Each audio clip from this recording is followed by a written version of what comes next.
I stayed in my unhappy marriage for my kids, got divorced later, and now my entire family and in-laws blame me. Only my kids support my decision. The day the divorce papers were signed, a weight lifted off my shoulders. It was not the freedom I had imagined for years, but a quiet sense of release. The marriage had been over long before the legal end, and I thought I was prepared for what came next. I was wrong. The anger that followed did not come from my ex-husband.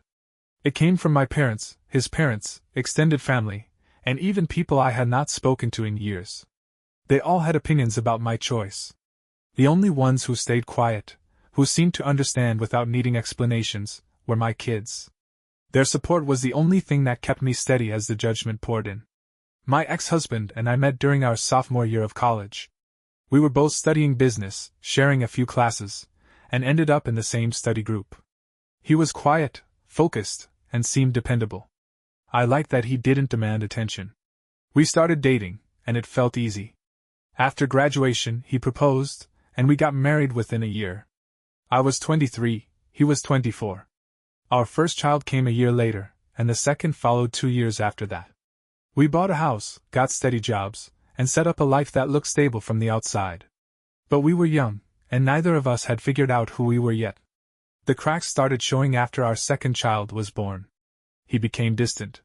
He stopped talking about his day or asking about mine. He'd come home from work, eat dinner, and sit in front of the TV or scroll on his phone. I thought it was just stress from his job or adjusting to being a father.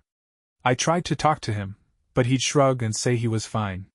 I suggested counseling, but he refused. He said therapy was for people with real problems, not us. I took on more, parenting, bills, planning, everything. I became the one who kept the house running, who made sure the kids had what they needed. He was physically present but emotionally gone.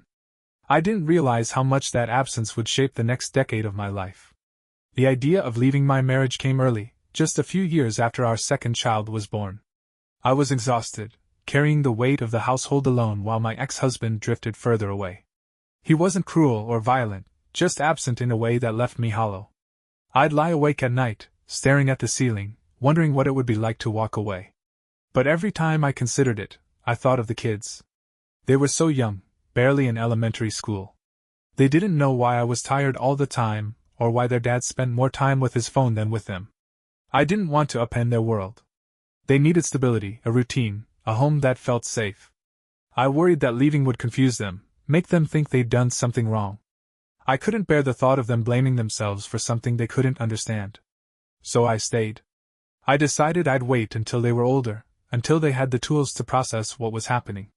I told myself I could handle it, putting my own needs aside, keeping things together for their sake. It wasn't easy, but it felt like the only choice.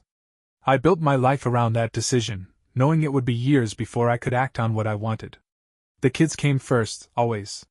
Those years of waiting were long and draining. My ex-husband and I barely spoke. Dinners were quiet, with only the kids' chatter filling the silence. We moved into separate bedrooms, claiming it was for better sleep, but we both knew the truth. Family vacations were tense, planned entirely by me while he tagged along, disengaged. I organized birthdays, school events, doctor's appointments, all of it. He'd show up when I reminded him, but his presence felt like a formality. I became an expert at keeping up appearances. To the outside world, we were a normal family. I smiled at parent-teacher conferences, hosted barbecues, and posted photos of our trips. But at home, the emptiness grew. I shielded the kids from it as best I could. I made sure their days were structured, homework done, meals on time, bedtime stories read. I wanted them to feel secure, even if I didn't. As they got older, they started noticing things. They'd ask why Dad didn't come to their games or why we didn't laugh together anymore. I'd deflect, change the subject, keep them focused on their lives. By their teens, they stopped asking. They saw the distance for themselves. I kept going, counting down the years until they'd be ready to handle what was coming. The decision to file for divorce came when both kids were settled at university. My daughter had just finished her first semester, and my son was in his second year, both living in dorms and building their own routines. I felt they were stable enough to handle the change. I had waited over a decade, carrying the marriage alone, and I couldn't do it anymore. The house felt like a shell, with only me maintaining it. My ex-husband hadn't changed. he still spent evenings on his phone, barely acknowledging me. We hadn't shared a real conversation in years. I contacted a lawyer quietly, gathering documents and preparing myself. The process was straightforward because there was no fight left in us. When I told him I was filing, he just nodded, like he'd been expecting it. I thought that would be the hardest part, but I was wrong. The real storm came from everyone else. His mother called me the day after I moved out, her voice shaking with tears. She said I was throwing away a good marriage, that I was hurting her son and the family.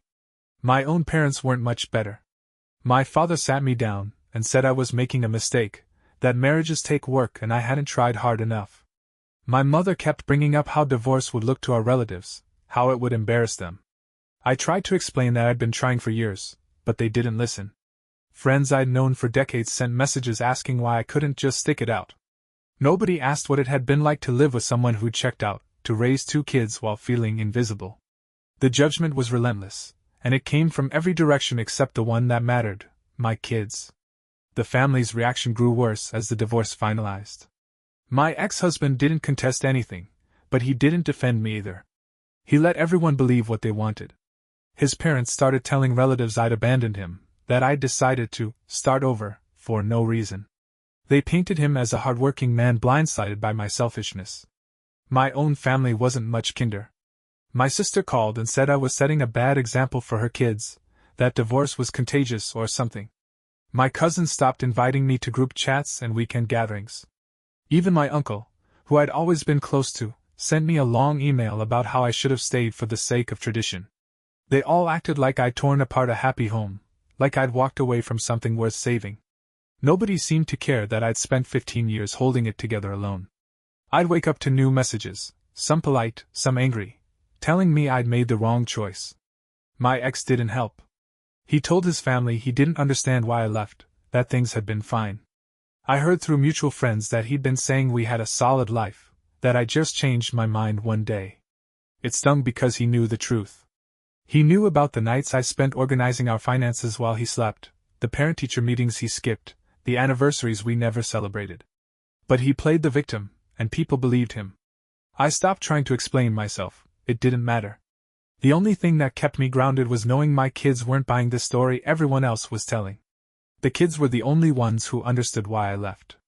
They had seen it all, even when I thought I was hiding it. They remembered the nights I spent alone in the kitchen, paying bills while their dad slept. They noticed how I stopped wearing my wedding ring years before the divorce. They picked up on the way I'd pause when someone asked about our marriage, changing the subject to avoid the truth. My daughter told me she'd heard me crying in the bathroom once when she was 12, and it stuck with her. My son said he'd always known something was off, even if he couldn't name it as a kid. They weren't surprised when I filed for divorce. After it was finalized, they both reached out separately. They said they'd been waiting for me to leave, that they could see how tired I was. They told me they respected me for staying as long as I did, for keeping things stable for them.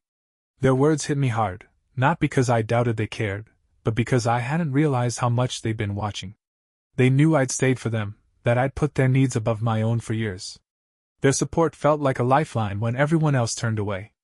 They didn't care about the family gossip or the accusations. They saw me for who I was, not the villain others made me out to be.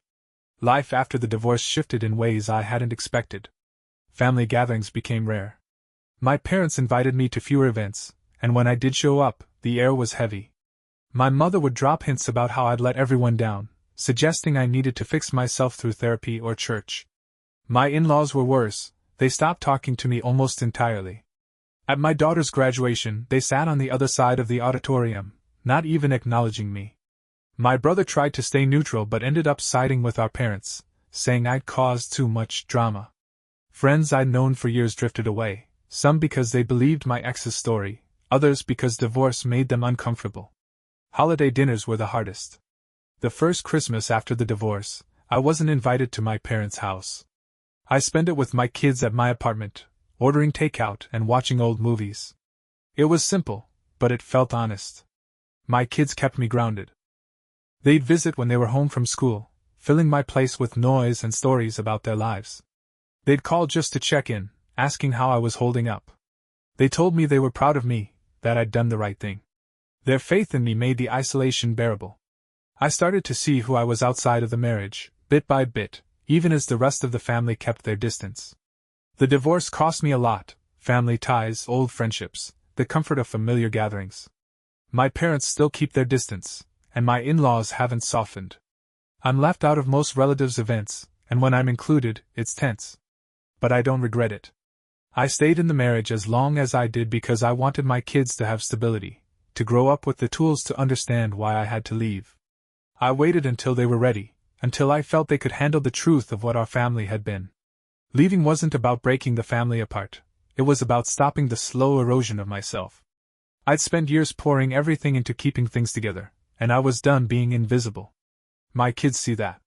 They visit, they call, they share their lives with me.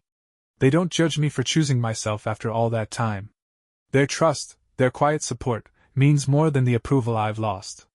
I'm finding my way now, living for myself, and it's enough.